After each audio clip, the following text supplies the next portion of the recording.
Headlines प्रायोजक राम बंधू, सर्वोत्तम मसाले राम बंधू मसाले।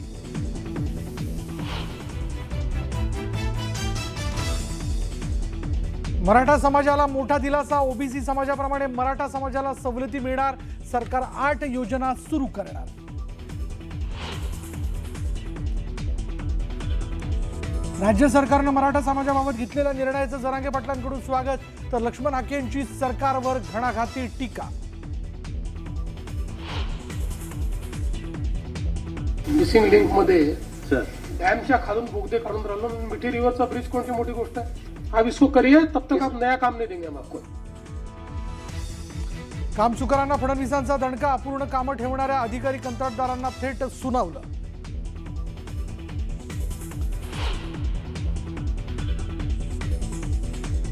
संजय राजाराम राऊत खास तुमच्यासाठी मी आणलेला आहे, कृपया आज तुम्ही लावा।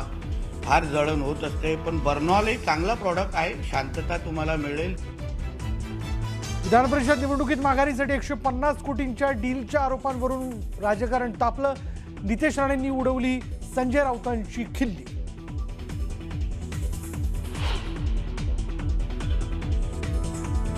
खरं म्हणजे काय पैसे मोजायला होते का तिकडे? घोडेबाजाराच्या आरोपांवर शिंदेंचा थेट हल्ला, संजय राऊतांचा घेतला खरपूस समाचार।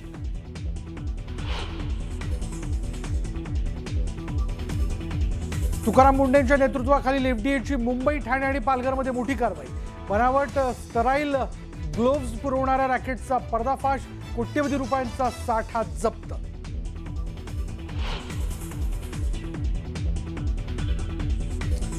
पुण्यातील गॅस सिलेंडर स्फोटात मुलानंतर आई आणि वडिलांचा सुद्धा उपचारादरम्यान दुर्दैवी मृत्यू, गॅस सिलेंडर बदलत असताना नोझलमधून गॅस गळती होऊन झाला होता भीषण स्फोट।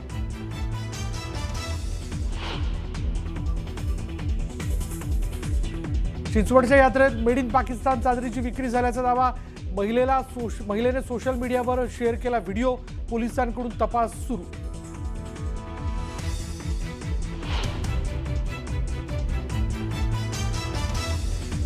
मुंबईत रिअल इस्टेटचा नवा रेकॉर्ड, एका फ्लॅटच्या भाड्यासाठी तब्बल 18 कोटी रुपयांचा करार, वरळीच्या 360 वेस्ट टॉवरमधील भाडे कराराची जोरदार चर्चा।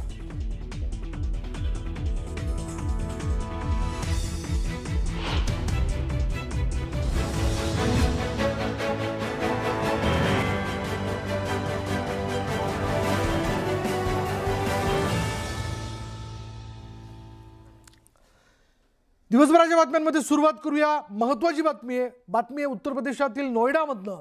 नोएडाच्या सेक्टर 74 मधील आयटी काउंटी सोसायटीत 12व्या मजल्यावर भीषण आग लागली, पण आश्चर्य म्हणजे अग्निशमन दलाचे बंब घटनास्थळी पोहोचले खरे, पण पाण्याचे फवारे 6व्या मजल्यापर्यंतच पोहोचत होते।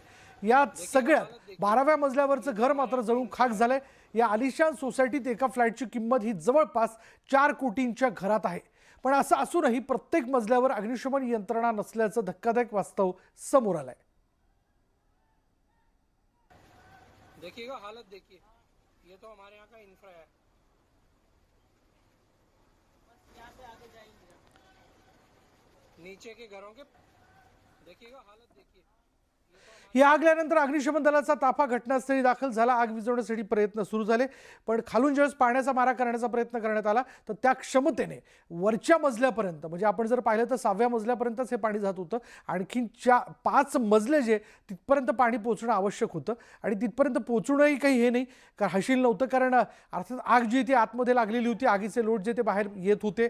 अशावेळी पाण्याचा जोरदार मारा करण्याकरता म्हणून अत्याधुनिक पद्धतीची अग्निशमन यंत्रणा, म्हणजे रिमोटवरती असणारी जी शिडी असते, जी आपण मुंबईच्या अग्निशमन दलाच्या ताफ्यात बघत असतो, जी 12व्या 13व्या अगदी 24व्या मजल्यापर्यंत जाण्याची क्षमता ठेवते, त्या पद्धतीची यंत्रणा इथे असणं आवश्यक होतं। आता बघूयात मुंबईच्या रिअल इस्टेट बाजारात पुन्हा एकदा आश्चर्यचकित करणारा व्यवहार समोर आलाय। वरळीमधील आलिशान 360 वेस्ट टॉवरमधील एका फ्लॅटसाठी तब्बल 18 कोटी 6 लाख रुपयांच्या भाडे कराराची नोंदणी करण्यात आली। विशेष म्हणजे ही रक्कम जी आहे ती घर खरेदीसाठी नव्हे तर केवळ 5 वर्ष भाडेतत्वावर राहण्यासाठी मोजली जाणार आहे।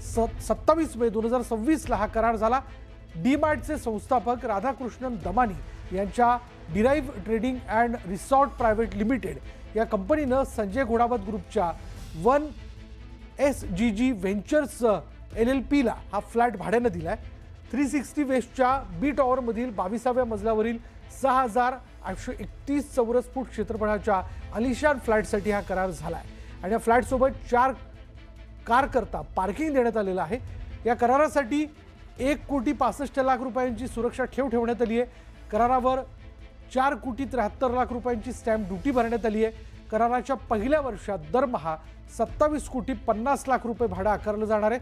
दरवर्षी 5% वाढ होत 5व्या वर्षात हे भाडं 33,42,00,000 रुपयांपर्यंत पोहोचेल.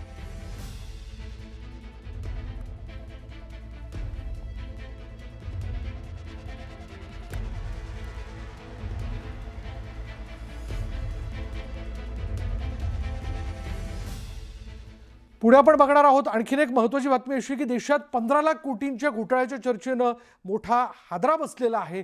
सगळा देश हादरला आहे. गुंतवणूकदारांसाठी सर्वात मोठी बातमी, मोठा धक्का मानला जातोय.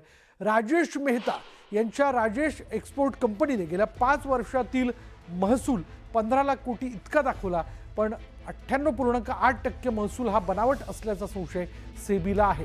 या प्रकरणी सेबीने राजेश एक्सपोर्ट कंपनीला नोटीस पाठवत कंपनीचे शेअर बाजारातील व्यवहारांवर बंदी घातली. विशेष म्हणजे राजेश एक्सपोर्ट कंपनीनं LIC कडून 10% गुंतवणूक केलेली आहे आणि म्हणजे 2,000 कोटी LIC कडून गुंतवण्यात आल्याची माहिती मिळते.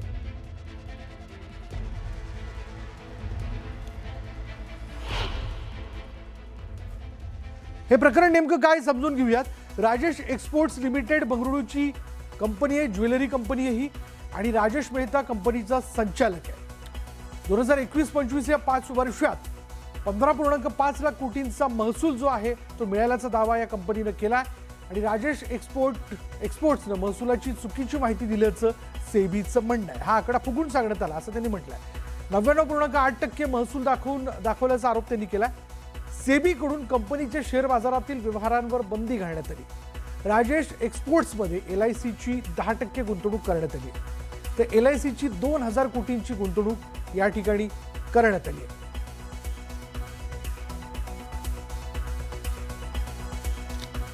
दरम्यान या संदर्भात रोहित पवारांनी एक्सवर काय पोस्ट करत म्हटलेलं बघा. जनतेच्या पैशांची माती झाल्याची टीका त्यांनी केली आहे. 15 लाख कोटींचा घोटाळा करणाऱ्या राजेश मेहताचा घोटाळा जगातील सर्वात मोठा अकाउंटिंग घोटाळा असणार आहे. मेहताच्या कंपनीत इतर म्युच्युअल फंड कंपन्या गुंतवणूक करण्यास टाळाटाळ करत असताना LICनं गुंतवणूक केलीच कशी? मेहता प्रकरण अतिशय गंभीर असून सेबी सारख्या संस्था कशी माती खातात हे सिद्ध झालंय. यात सर्वात मोठं दुर्दैव म्हणजे LICचा गुंतलेला पैसा हा सर्वसामान्य जनतेचा आहे आणि त्यामुळे जनतेच्या पैशाची देखील माती झाली आहे.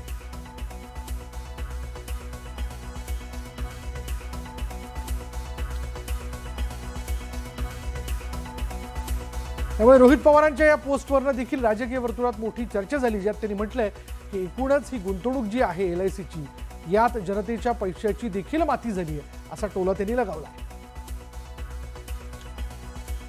तर रिझर्व्ह बँक ऑफ इंडियाने रेपो रेट जैसे थेच ठेवल्यामुळं कर्जाच्या हप्त्यात कुठलीही वाढ होणार नाही. सर्वसामान्यांसाठी ही अत्यंत महत्त्वाची घडामोड आहे.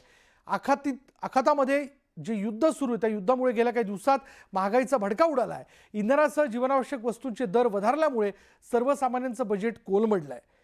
दरम्यान या संदर्भात रिझर्व्ह बँकेची महत्त्वाची बैठक पार पडली. बैठकीत रेपो रेट न वाढवण्याचा निर्णय घेण्यात आला. दर 3 महिन्यांनी रिझर्व्ह बँकेकडून या संदर्भात बैठक घेतली जाते. गेल्या बैठकीप्रमाणेच यंदाही रेपो रेट न वाढवण्यावर रिझर्व्ह बँक ठाम आहे.